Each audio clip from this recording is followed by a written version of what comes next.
আসসালামু আলাইকুম। তো এই সাইটটা হলো শ্রীনগর দরহাটার সাইট। এর আগে আমি ফ্রেমিংয়ের ভিডিও দিয়েছিলাম।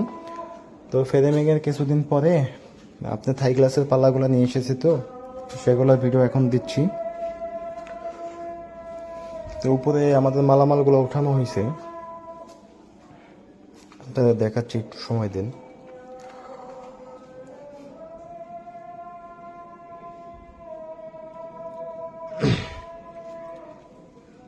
তো এই হলো ব্লু গ্লাস চৌহা অ্যালুমিনিয়াম।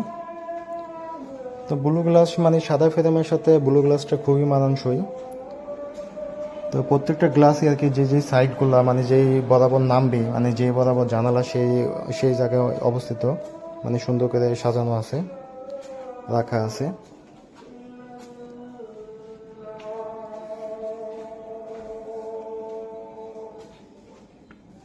গ্লাসগুলো মার্কারি সাইডে পুরো আর কি মিরর টাইপ, পুরাই দেখা যায় সামনে কি আছে না আছে।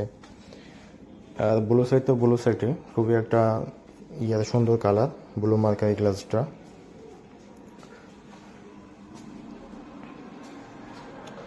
তো পরে দেখেন এখন টুইনিং চলতেছে, চাকার টুইনিং।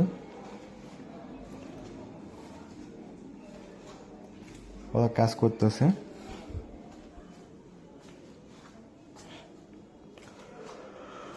তো এখানে পদ্মার পাইপের এইগুলো দিয়েছি আমরা। তো মাথায় ডায়মন্ডগুলো লাগানো ছিল, এগুলো আর কি নিচতলায় দিয়ে নেই, ডায়মন্ড উপরতলায় দিয়েছি, কারণ উপরতলায় তো বাড়ির মালিক যারা ওনারা উপরতলায় থাকবে, এটা নিচতলা দিয়ে।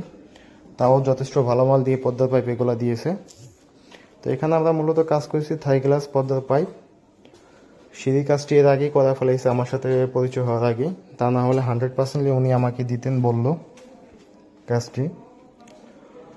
তো সবচেয়ে বড় কথা, রিজেকে যতটুকু অবধারিত থাকবে এর বেশি কোনোভাবে সম্ভব না, এই কারণে বললেও লাভ নাই।